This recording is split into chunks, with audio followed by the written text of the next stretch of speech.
Vous êtes une légende du basketball centrafricain et aujourd'hui une grande personnalité dans le basketball mondial. Quel est votre sentiment après ce tirage au sort? Bon, sentiment premièrement de fierté et de plaisir puisque nous avons trois sélections africaines, ok, qui sont qualifiées avec tout le mérite. Et le championnat, la Coupe du Monde se déroule avec 24 équipes, ce qui est une très bonne chose. Il se peut qu'il y ait plus d'équipes dans l'avenir, mais pour le moment, qu'il y ait trois très bonnes sélections, la sélection sénégalaise, l'angolaise et l'égyptienne qui vont représenter l'équipe. C'est premièrement leur souhaiter toutes les chances du monde et qu'ils puissent représenter le continent dynamique qu'est l'Afrique. Et aussi un nouveau départ pour l'Afrique dans tous les sens, parce que le sport représente beaucoup pour notre continent. D'accord. Alors, quelles sont les chances, quand on voit ce tirage, quelles sont les chances de ces trois nations africaines lors de cette Coupe du Monde? Je crois que la sélection qui peut surprendre serait le Sénégal, puisque je crois que le Sénégal a fait un remaniement au sein de leur structure. Ils ont beaucoup de joueurs et beaucoup d'entraîneurs qui sont très bien formés. L'école des entraîneurs du Sénégal est une école avec une grande histoire. Et je crois qu'ils ont fait des changements aussi pour mieux former leurs entraîneurs. Ils ont un très bon entraîneur. Certaines sont formées autant en allant à l'étranger, en étant ici en Europe ou aux États-Unis. Et les joueurs surtout, il y a de très très bons joueurs qu'on a observés depuis les années 2000, 2002, où beaucoup de gens ont participé dans les camps que la FIBA et la NBA organisent, le Basketball Without Borders. Ça a permis à plusieurs joueurs sénégalais de s'exposer à la formation, autant FIBA comme NBA. Et beaucoup de joueurs aussi sont allés à l'étranger. Et le championnat local, je crois, s'est amélioré avec la construction de deux terrains, le terrain à Thiès, je crois, et un autre terrain qui doit être conçu à Dakar. Et cela permet de maintenir un niveau de championnat régulier qui va permettre de s'améliorer. Et l'Égypte, l'Égypte a besoin de cela avec toute l'histoire récente au niveau social et politique. L'Égypte va représenter très fièrement le continent et l'optimisme que nous avons tous pour que l'Égypte puisse redémarrer. Ce sont trois pays leaders de l'Afrique. D'accord. Alors, concernant le groupe A, groupe de la mort, bien sûr. C'est un fabuleux groupe. Pour nous, les spectateurs, bien sûr, c'était un fabuleux groupe. Pour faire des paris, là, ce sont les courageux qui vont pouvoir faire leurs paris tranquillement, quoi. Mais s'il s'agit de miser sur une équipe, est-ce l'Espagne, l'Aurora ou plutôt l'équipe de France? Très compliqué puisque l'Espagne joue à la maison, il joue à domicile. C'est la première coupe du monde. Jusqu'à présent, c'était le championnat FIBA, le championnat du monde. Là, c'est la coupe du monde. L'Espagne doit bien représenter le pays hôte. Et les joueurs, ils sont, je crois, certains en fin de carrière et ils voudront laisser un héritage et une marque importante dans le basket. La France vient tout juste de passer un cap, le cap d'arriver à la finale et de gagner la finale avec des excellents joueurs. Un très bon entraîneur, Vincent Collet, je crois, est un excellent travailleur du basket. Tony Parker, Nicolas Batum, Boris Diaw, Antoine Dio, etc. C'est un très bon groupe avec beaucoup d'ambition. Ils ont passé ce cap, donc ils n'ont pas un fardeau lourd sur eux.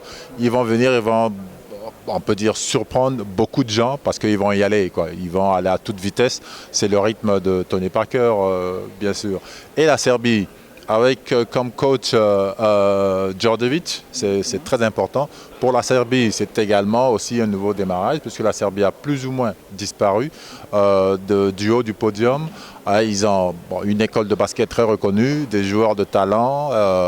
Ça va être un groupe, c'est impossible à faire des paris. C'est impossible à faire des paris. Moi, je suis en Espagne, donc je vais bien sûr miser sur l'Espagne avec une marge de 0,7 points.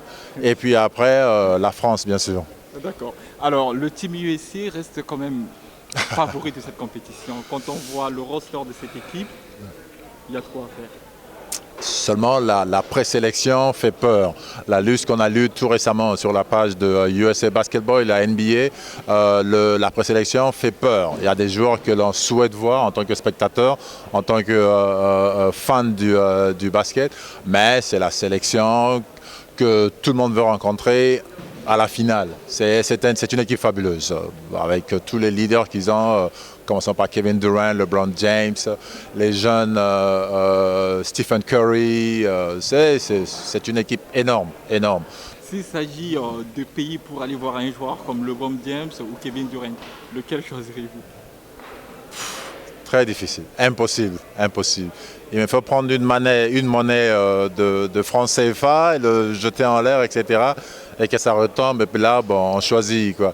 Ce sont deux joueurs du plus haut niveau, un niveau fabuleux, faramineux. Voilà. Ce sont deux joueurs modernes. Pour moi, le joueur moderne, c'est le joueur qui est polyvalent, qui peut tout faire, très technique et qui a de l'ambition et de la détermination. Ce sont deux joueurs, si on joue avec eux, on veut leur remettre le ballon, leur donner la balle pour qu'ils puissent trouver la solution s'il reste 2 secondes dans un match, quoi. Cette année, on a vu Serge Ibaka, il a beaucoup progressé. Après, Serge, c'est ce que je dis, ces 3 sélections africaines représentent l'Afrique.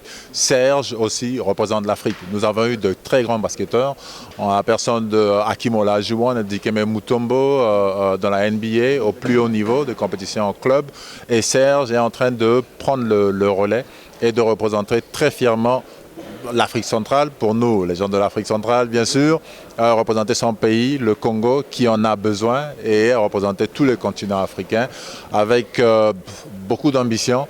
C'est un garçon très déterminé, très travailleur. Les gens ne le savent pas, mais Serge calcule beaucoup les périodes de grandes vacances, les périodes de vacances où il passe un minimum de temps avec la famille à Brazzaville, mais il est toujours en train de s'entraîner. Tout ce que l'on voit maintenant, c'est ce qu'il a montré quand il est apparu la première fois en 2005 en Afrique du Sud, au championnat de FIBA Afrique des moins de 18 ans. Et jusqu'à présent, c'est un gros travail que Serge fait au niveau personnel, au niveau sportif, pour montrer qu'il aurait pu être All-Star cette année, en 2014. Bien sûr, avec la performance qu'il nous offre à chaque match. Et c'est un joueur aussi très technique, très adroit. C'est un très bon exemple pour que tout joueur basketteur africain puisse suivre. Jusqu'à présent, c'est surtout l'Angola qui nous montre la technique et la tactique. Et les joueurs comme Serge Ibaka montrent que tout joueur qui travaille, qui a de l'ambition et qui a les yeux fixés sur l'objectif peut y arriver. C'est une fierté, Serge, c'est une fierté. Alors, une dernière question, monsieur la légende, concernant la République centrafricaine qui traverse une période assez compliquée, difficile en ce moment. Quel message de paix voulez-vous adresser au peuple centrafricain en général? C'est une période dure. C'est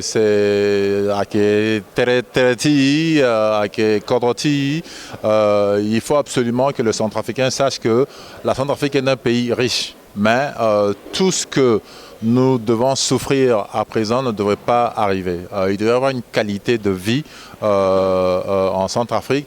Il devrait y avoir une union entre tous les membres de la société centrafricaine, tous les citoyens de la société centrafricaine, pour savoir que notre pays, c'est un grand pays et nous devons nous comporter en tant que tel, en tant que grands citoyens d'Afrique, grands citoyens du monde, et que la Centrafrique, c'est la Centrafrique, c'est le centre de l'Afrique. C'est Bay Africa, ça sort du cœur. Tous nos citoyens, nos voisins, nos familles, tout le monde se connaît. Nous vivons tous ensemble et nous devons continuer à vivre ensemble. Personne ne doit arriver à nous diviser. On ne peut pas diviser notre pays. En nous divisant, on va vaincre notre pays. Et on a suffisamment souffert jusqu'à présent. Il faut que... il kobe titana zokwe na koloni a te kobe niso et que Koroti a pu à grandir et puis devenir un pays exemplaire au sein des Nations Unies, au sein de l'Union africaine et que ça devienne un pays industrialisé avec nos richesses que nous en avons. Et ce qu'il nous faut, c'est former nos jeunes, éduquer notre peuple pour que l'on sache comment se défendre dans la communauté internationale. pensez-vous qu'à ce moment, c'est-à-dire que là où le message politique n'arrive plus à passer, est-ce que le basketball centrafricain, je voulais dire le sport en général, peut avoir cette force-là d'unir le peuple centrafricain d'une manière... Exactement, exactement. On ne peut pas ajouter beaucoup plus. C'est exactement ce que vous avez dit. Le sport nous a toujours unis. Le sport a toujours été l'un des moteurs principaux de l'identité du Centrafricain, de la Centrafrique. Le sport nous a donné beaucoup de fierté, beaucoup d'honneur et beaucoup de larmes aussi, des larmes d'émotion d'être centrafricain. Et le basket a été l'un de ses moteurs. On encourage bien sûr tous les autres sports à faire de même. Et j'encourage surtout Haïti, Tibet Africa, Titene, Ikwe, Isa, Armeson a cessé, et puis Imou a outil, qui travaille. Il m'a livre, que l'on prenne des livres, que l'on se forme, que l'on s'éduque, qu'on puisse être technologiquement avancé et que l'on puisse tout simplement travailler notre sol, notre terre. La Centrafrique n'a pas besoin de tout ce sang qui est en train de couler, tous nos parents, nos familles qui sont en train de mourir. On n'a pas besoin. Nous sommes déjà très peu dans un pays de 622 000 mètres carrés avec beaucoup de richesses. Il faut qu'on se mette à l'œuvre. Toute la Centrafrique doit être unie. On doit construire des routes pour que toutes les petites villes, les villages et grandes villes de la Centrafrique puissent être unies et que l'on puisse travailler nos ressources naturelles. Autant les ressources qui sont dans le sous-sol que les ressources que nous avons dans notre cœur et dans notre cerveau. D'accord. Alors, vous avez été un excellent pivot, voire tout simplement pas l'un des meilleurs, pour ne pas dire le meilleur pivot africain des années 80. Si vous devrez résumer votre carrière, quel moment vous a-t-il le plus marqué? J'avais toujours voulu être meneur de jeu, bien sûr, mais on avait d'excellents meneurs de jeu, en commençant par les Ngoko, les Bimale, et puis bien sûr mon frère Fred Goporo. Le moment qui m'a le plus marqué, c'est tout simplement pouvoir lever la Coupe d'Afrique à Tunis en 1987 et pouvoir pour la première fois représenter et emmener notre drapeau et l'hymne de la Centrafrique en Corée aux Jeux Olympiques en 1988. Ça, c'est une fierté pour moi personnellement, pour ma famille centrafricaine, pour tout notre pays. Les Fauves du Bazou-Bangui représentent cette union, puisque nous avons toujours été une équipe. Jusqu'à ce jour, nous sommes tous une famille et une équipe. Et c'est ce que c'est la Centrafrique. Pour moi, l'image de la Centrafrique, c'est ça. C'est ce qu'on a montré, la fierté avec laquelle nous étions allés aux Jeux Olympiques, représenter la Kodroti avec fierté, honneur et avec beaucoup de force.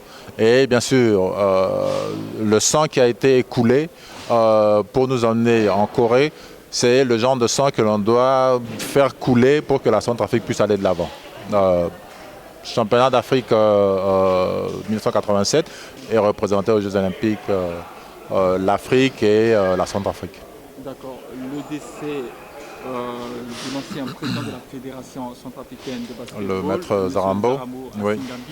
Un coup dur pour la nation. Un coup dur. On a eu beaucoup de citoyens qui sont morts pour des raisons intolérables qui sont une guerre civile, des meurtres, assassinats entre Centrafricains, ce qui ne devait pas être, puisqu'on a laissé des personnes externes à la Centrafrique peut-être nous influencer négativement, et que perdre quelqu'un comme Maître Zarambo, qui a beaucoup fait, autant pour le pays, au niveau d'un environnement légal, législatif, solide, pour que les gens de l'extérieur, les investisseurs puissent faire confiance en la Centrafrique.